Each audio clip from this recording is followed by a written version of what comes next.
a university, a chamber of commerce, a school district. Why would three organizations with such different objectives join forces to reform elementary science? Well, as you see, each organization can enjoy the benefits of such a cooperative effort. In Huntsville, Alabama, elementary science used to be textbook-based. Now, however, they've implemented an outstanding new program called HASP, H-A-S-P, which stands for Hands-On Activity Science Program, that could become a model for other communities around the country.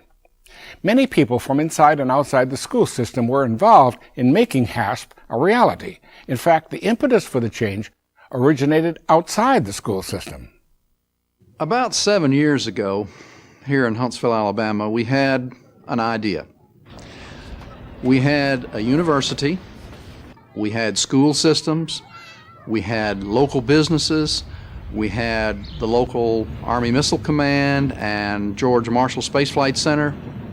Key players in all of these agencies agreed that we here in the Huntsville area needed to do something about science and math education at the pre-college level.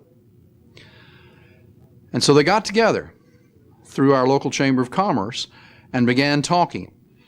And we found substantial data available to us that indicated that as children progress through the school system, their interest in and their participation in science and math courses dropped off. I think we knew from the very earliest days that what was required to improve science education had to do with children doing experiments rather than being told. And I think all of us had that vision, that we were basically scientists and engineers, although there were some public school people working with us. I was deputy superintendent of the Huntsville City Schools, and the superintendent asked me to attend a meeting at the chamber with some CEOs that were interested in improving science education in the Huntsville city school system. The payoff for business is in having an educated workforce. Whether it's the local fast food hamburger joint or really high-tech aerospace industry, the quality of the workforce is a major driver. The quality of the education system is one of the main factors in attracting new industries to town and attracting additional talent to the industry that's here. Obtaining a grant from the National Science Foundation launched the program. The writing of a proposal is a natural way to bring about a consensus of what you want to do. What we did was we traveled all over the country to the known centers of excellence to find out what they were doing that they recommended, what they had done and failed in and were willing to share with us. We decided there was no need to reinvent the wheel. Dr. Wright attended a conference in Washington and talked to the people from the National Science Resources Center. We then sent a team to the Leadership Institute at the National Science Resources Center. The Leadership Institute, conducted by the National Science Resource Center, is an exceedingly intense one-week effort. The Institute gives you the background and allows you the time to plan a total change endeavor, to see how you involve the community. You have a chance to look at the best curriculum materials. We realized early that we didn't know all that we needed to know to write curriculum, and that other people had already done that very well. So we decided that we would start by trying some of those things. We also visited Mesa to see what a materials center looked like. And that group was primarily from the education community, and they came back and said, that's what we want, that's what we need, that's the way to do it. It's important that anyone considering a program like this have a way to provide materials to teachers. We have found the Central Resource Center an effective way to do that because we can provide materials at a more cost-effective rate. Every quarter we refurbish at least a module for every teacher. That's about 1,600 modules every quarter we refurbish. School district is responsible for picking up modules and delivering them to the classrooms. and then picking them up in the classrooms and delivering them back to us. Each district sends a transportation person to do that. When they deliver the modules to us, we then go through the process of making sure the things that are supposed to be there are there, and replacing items that have been used up. We provide space within the university for the construction of the units that go out to the schools. We provide some of the mentorship. Having the materials come to the classroom is a lifesaver. Teachers say over and over again they would not do these things. They would not have the time to gather nor the money to gather these materials. The school districts that we're involved with believe that professional development is necessary in order to get the teachers to change the way they teach, because it's such a different method of teaching. In the beginning, we had one person that was released from her classroom for the year, and that was Pam Patrick, and she was the trainer for 2 districts.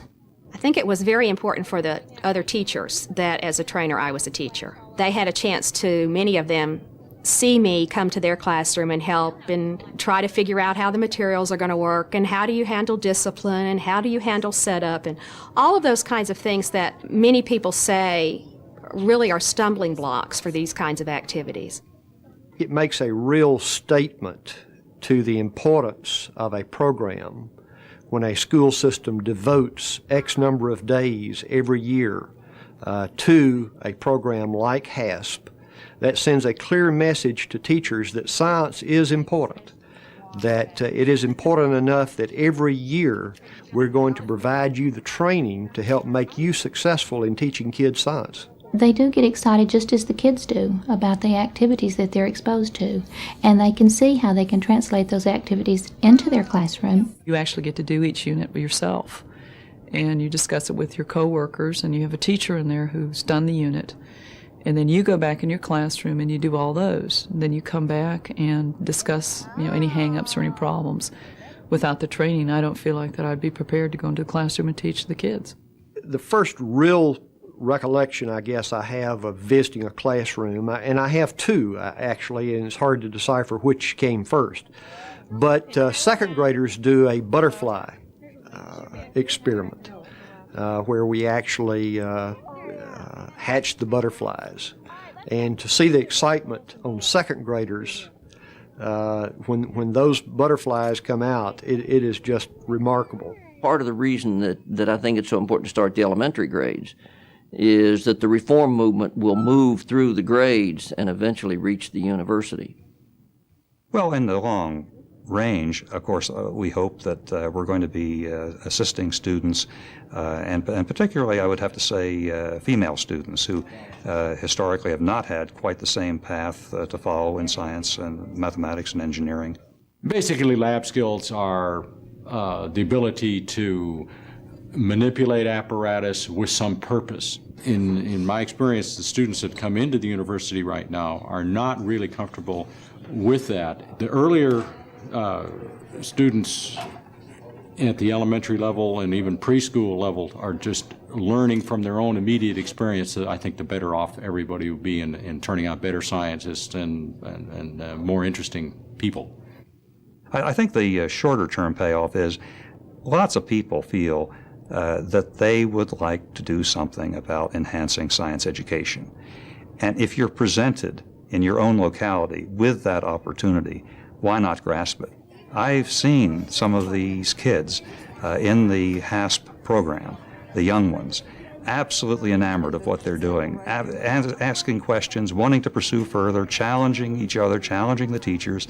I think that's great. We took surveys of students and teachers before we brought any HASP kits into the classroom, and 2 years later surveyed both the same classes and the same students. Amazingly enough, science went from being the least popular program in the elementary school to being the most popular program, beating out both gym and recess. Children love science from the moment they are born, I do believe. I think oftentimes what we do with science is what creates the problem, how we try to teach them. This way of teaching science, I have seen children really enjoy doing some of the things that we do in science. By the end of 1995, we'd expanded to 6 school systems. both our city and a county, and then 4 school systems in a vicinity of within a 50-mile radius. One thing that's important to realize is that it doesn't take a high-tech community like Huntsville to have a HASP program. As an example, one of the simple experiments that we did was to provide the students a flashlight battery, a flashlight bulb, and 2 wires, and challenge them to light up the bulb. One of the teachers was horrified at this experiment. She was afraid she might electrocute herself and her students. Well, it doesn't take a PhD physicist to help the teacher through that experiment. Any electrician, any lineman from the telephone company, any TV repairman could support the school in those kind of activities. And I think if you look across the community, and when we're talking about elementary education, I think every community has the resources it needs to help. The money, once you're into the program, is comparable to what you pay for textbooks. The textbook system for science and math, most people feel, has failed miserably. I can't think of anything in my career that has been more rewarding than HASP. I would have to say that the time and effort that I devoted to helping HASP get started is probably something that I am most proud of. We have looked at teacher satisfaction surveys. They're off the charts. I love teaching this way. I think I would cry if I had to go back to teaching from a textbook. What started as a conversation at the Chamber of Commerce has now improved the science education of over 40,000 elementary students in northern Alabama. The cooperation of businesses, school systems, and a university is a model that any community could follow to make outstanding elementary science a reality.